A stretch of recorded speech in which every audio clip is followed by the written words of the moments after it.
Snow has a way of swallowing sound, like a white hand pressed over a mouth mid-scream. That first night on County Road 17, it made the forest look endless, and it made my truck's headlights feel small, like two tired eyes in a skull. I'd driven 6 hours north to record a piece about winter tourism for the public radio station. Cozy cabins, hot chocolate, the whole snow globe fantasy. But by mile marker 82, the only color left in the world was my dashboard green and the smear of red taillights in my rearview that weren't there a second ago. I eased off the gas. The taillights blinked once and vanished into the trees. Not a car, eyes, I realized, rim caught by my own brake light. Too high for a deer, too far apart for a coyote. The radio fizzled with static at the exact second my stomach growled so loudly it hurt. Hunger, that was the first note. The second was the smell when I reached the resort. Pine and wood smoke, sure, but beneath it, rank, like meat turning in a warm room. The receptionist's name tag said Katie in cheerful block letters.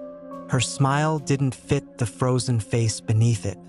"You made it," she said, sliding a key across the counter. "We were about to send someone." "Send someone for what?" "For you." Storms rolling in. It wasn't supposed to. The lights went out. Somewhere in the building something heavy thumped down. When the generator kicked in, the yellow light made the lobby feel older, carved out of time. A single dead fly lay belly up on the desk calendar square for tonight. Katie leaned across the counter and dropped her voice. "If you hear someone knocking after midnight, don't open the door. House rules." I tried to joke. She didn't blink. "Just don't." The cabins were scattered like teeth along a black gum of forest. Mine, Cabin Lark, had a single window facing a wall of spruce and a wood stove that breathed like an old dog when it got going. I set my recorder on the table to note my arrival. "December 14th, I said. "Winds out of the north, temperature dropping." If this becomes a lonely essay about winter, it's because nothing happens, which would be a nice change. Then the knocking started. 3 knocks. Not on the door. On the window. I moved slowly, because fear lives in speed. I drew the curtain with 2 fingers. The world outside was the shape of my face on glass, my breath fogging it, and behind that, trees bristling like spears. No one. 3 more knocks. Closer this time. Behind me. The bathroom door. It was open and empty, the mirror bearded with frost. The knocks came again, 3, patient, like a child tapping a fish tank to wake something. They came from the wall behind the bed, which shared a side with nothing at all, just a crawl space and cold. The sound threaded my bones like wire. I pulled the bed away and found the wall was slightly warm to the touch. And for the first time all day, I noticed how hollow I felt, as if my body had burned through everything I'd fed it and was now chewing on itself. That I didn't sleep. I lay under the blankets and listened to my stomach gnaw and the wind prowl. Around one, a new noise entered the room. A voice like 2 sticks rubbed together. If you leaned into its grain, you could get words from it. It said my name. Not shouted, stated like a fact. Then it said, "I'm so hungry." I woke up on the floor with my cheeks stuck to the cold boards, sun fighting its way through the blinds.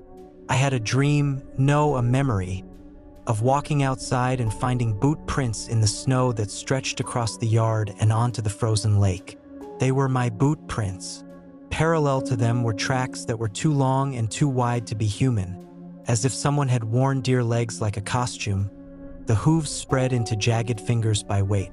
In the dream memory, I had followed both sets onto the ice until I reached a hole, black and round, breathing steam.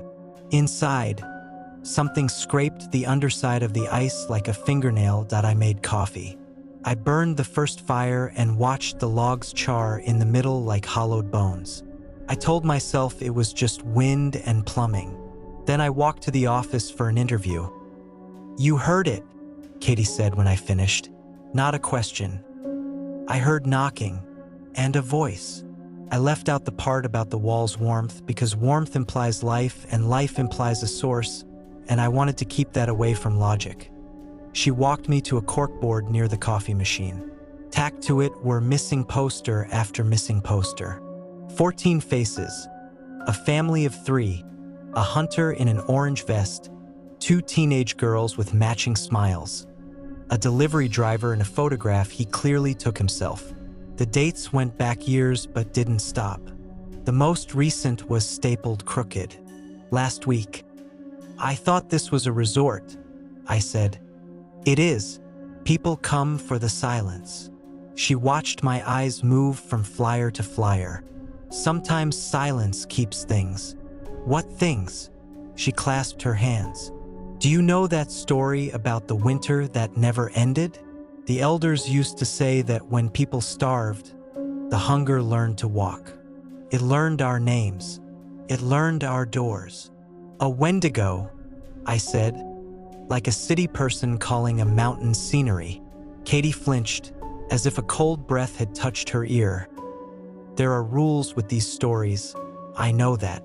You don't say the name because names point like arrows. You don't look straight at it because looking is a form of feeding.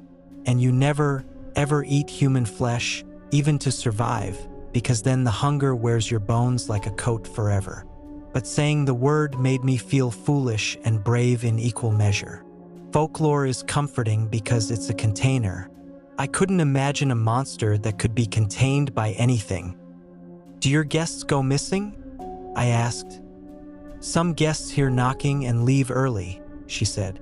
Some go for walks. Some have old hungers. You can't tell from the check-in form. We put salt at the thresholds and burn sage and keep the soup hot, the way my grandmother did. But the storm, she looked at the window. The sky was the heavy color of a nail. The storm brings it close. That afternoon, I interviewed a local who ran snowmobiles out of his garage. He refused to be recorded, but he let me write notes as he spoke.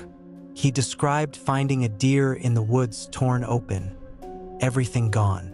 Not eaten, he said. Taken. He described tracks that led into the trees and never came out. He described a woman he found wandering in her nightgown 3 winters ago. Barefoot, no frostbite. Her lips cracked to the point of bleeding. She said she had eaten only snow for days, and then she smiled the way a person smiles while reading a list of rules they planned to break. By evening the wind was a saw. The generator hiccuped, then hummed, then died. Light collapsed into smoke. The storm went from noise to presence. You could feel it lean against the walls. I set my recorder down and spoke into the dark. Second night, I said, I keep thinking about the difference between hunger and appetite. Appetite is wanting. Hunger is needing. The thing in these woods is neither. It's a hole wearing a face. The door knocked. 3 even taps. I froze, but the cold moved through me fluidly, as if I were a window and not a person. The knocks repeated, softer, tentative, like a child or something very good at pretending to be one. Then a voice the same temperature as ice through teeth. Please, I'm lost.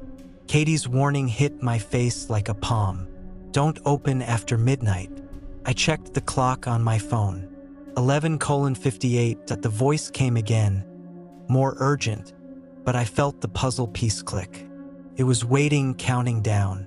Whatever knocked had learned enough about us to respect schedules like a hunter respects seasons. I put my back to the door and slid down it, my palm on the cold knob, and waited as the minutes stretched and snapped. Midnight came like a thin blade. The handle turned against my hand. I threw my weight onto it, stupid with terror and stubbornness. The whole door flexed, the frame groaned, and something on the other side exhaled in a way that smelled like coins and open graves. Please, it whispered again, and now I heard my own voice in it, recorded and played back, the breath hitch at the end of please exactly mine. You shouldn't have known that. The recorder on the table's little red light was on. I let go of the handle and lunged for the recorder. When I pressed stop, the file's timestamp rolled past midnight into the forbidden hour, and as if a game had ended, the thing outside went quiet. I stood there breathing and listening to my breath for company. That's when I heard the second knocking from under the bed. 3 light taps, then a skitter like fingers testing slats. I backed into the kitchen and felt the part of me that jokes on radio shows crawl into a corner and face the wall. The wood stove was dead. I had wood but no matches. The dark in the cabin wasn't total. It had layers, as if something pale were always standing just to my left, and when I turned, it moved with me, always an inch out of frame. "Fine," I said aloud, because talking is a spell. I grabbed my coat and boots. I left the cabin. Outside, the storm had become a machine. Snow scissored past the trees so fast it blurred the world into sleep. I found the path by memory and the office by the stutter of its generator. The door stood ajar. Inside, the missing flyers fluttered on the corkboard like moths trying to become leaves again. "Katie," I called. I found her behind the desk, cheeks raw with cold, a metal pot warming over a camping stove. She looked up with such relief I almost cried. "Soup," she said, ladling it into a styrofoam cup. "Eat." "I'm not hungry." "Eat." She pushed it into my hands with a force that betrayed fear. It tasted like gravy and grass, a sweetness under the salt. The warmth ran down my throat and nested under my ribs. I stopped shaking. My mind, which had been filling itself with white noise to survive, made room for thought. I told her about the door and the voice. I told her about the bed. I left out the smell of coins because names point like arrows and smells do too. She listened with the stillness of someone who has decided her movements matter more than her words. "You can't stay in Lark," she said. "It knows that room. It's learned the seams. Where can I go?" She looked at the corkboard, at the 14 faces. "People make themselves easy to find," she said softly. "They knock back." Something knocked on the office window. We both turned. 3 knuckles on glass, careful, like they didn't want to break it. Katie's eyes widened. "It doesn't come here," she whispered. The knocking came again, on the other window now, a little harder. The generator coughed. The lights dimmed. Something like a tongue pressed against the door seam and slid along it, tasting for heat. My hands went cold around the cup. The soup suddenly tasted wrong, like the sweetness had stepped into the spotlight and shown its face. "What's in this?" I asked. She stared at me. The wind howled. The tongue, if that's what it was, withdrew with a wet pop. The door sighed as the weight against it shifted. "Katie," I said, "what's in the soup?" "We keep people," she said at last, like a confession given to a wall, "with warmth and food. Sometimes they leave and sometimes they stay, and sometimes we find them too late and—" her breath hitched. "And sometimes the only way to keep the hunger out is to feed it something else, to show it we are not starving." On the door, 3 new knocks. Impatient now, my stomach turned over, not with disgust, but with an animal's flinch, not away from the food, but toward it. I put the cup down carefully. The urge to drink rose like a tide, and behind it came a voice that could have been mine saying, so softly, "I'm so hungry." "Look at me," Katie said, stepping closer, as if proximity could tie a knot. "You're not. You're remembering someone else's hunger." "Whose?" She didn't answer. The knocking stopped. The silence after it was worse, because silence is a space where anything can appear. "Basement," she said. "Go." We went through a door behind the counter into a hallway that smelled like wet wool and pennies. At the end was a set of stairs. As we descended, the generator's sound faded and the storm's presence grew until I could feel it inhaling at the top of the stairwell like a lung trying the shape of our breath. The basement was tight and low, a ribcage of beams and pipes. Shelves of canned goods lined the walls. There was salt on the floor in a careful ring. She pulled me into it and shut the gate of chairs she'd made into a fence. "What happens now?" I asked. "We don't answer," she said. "We don't eat. We wait." I thought of the boot prints. I thought of the hole in the lake. I thought of 14 faces that didn't stop. I thought of a thing wearing appetites like coats. We waited. Above us, something moved through the office slowly, stopping to press itself against the walls, making the wood sound as if it were remembering a shape it once had. It moved to the door of the hallway and breathed into the crack around it until the breath flowed down the stairs like a river. When it reached the salt ring, it rose like steam and drifted over us, curling fingers under noses and into mouths, tricking the brain into remembering feasts and famines, mother's kitchens and winter nights, deer lines on a ridge and frost-stiff meat you could crack like tile that my stomach gripped my spine. I thought of the soup and reached for it, and Katie slapped my hand. "Not yet," she said, and then gentler, "Not at all." The breath grew colder. The thing made a sound like teeth learning to grind. "I know you," it said from the top of the stairs. Then softly, with my exact voice, "I know you." The chairs rattled. The light bulb swayed. A black liquid began to bead at the salt's edge, thick as oil, smelling like pennies and rain on iron. My vision narrowed until all that existed was a circle of salt and the cup of soup I had set on the concrete, its surface cooling, a skin forming. A hunger, I realized, is a circle, too. A loop you can't step out of without stepping into something else's. "Talk to me," I said to Katie, because I needed her voice like a handrail. "About what? Tell me why we feed the fire before we tell its stories," I said, the first nonsense that came. My breath smoked in the chill. "Because the fire is a mouth," she said. "Because stories are bones. Because some mouths never close." We stayed that way until the generator finally died, and the storm and the thing upstream became one sound, a roar you feel in the throat, not the ears. Eventually, the breathing at the hallway door stopped. That should have felt like relief, and it did, until we heard 3 soft knocks. So far away they could have been inside my head on the window of Cabin Lark. The storm passed at dawn like a bad decision. The world was a single shape again.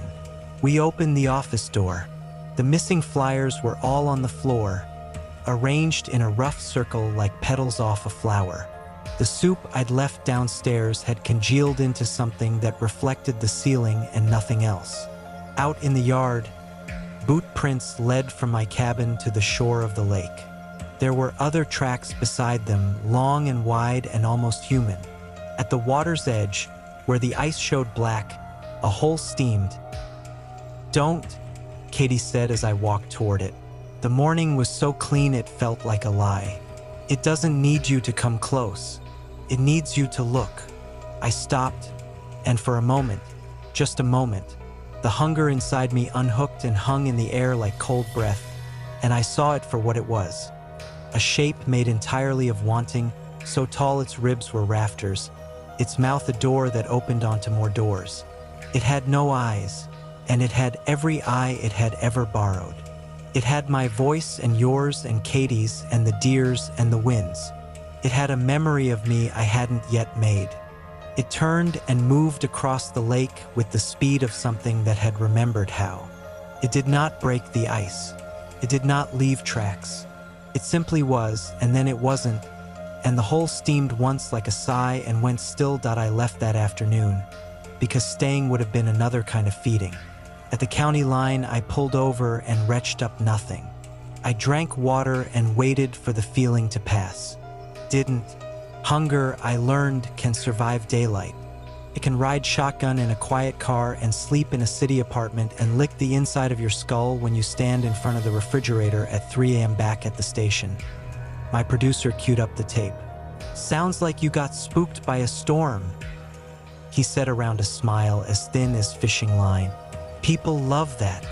We listened to the midnight audio together, the 3 knocks a metronome, my voice shaky, the dead air between the words where the world had been listening too. Then came the line, in the voice that was mine and not, "I know you." "Did you add that?"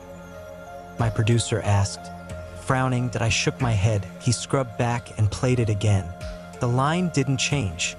Tape doesn't lie, it only repeats. We let it roll. At the end of the file, buried under a wind hum I would have sworn was nothing, something whispered a single word so softly that if you didn't already know it, you would miss it. "Please." We aired the piece that week.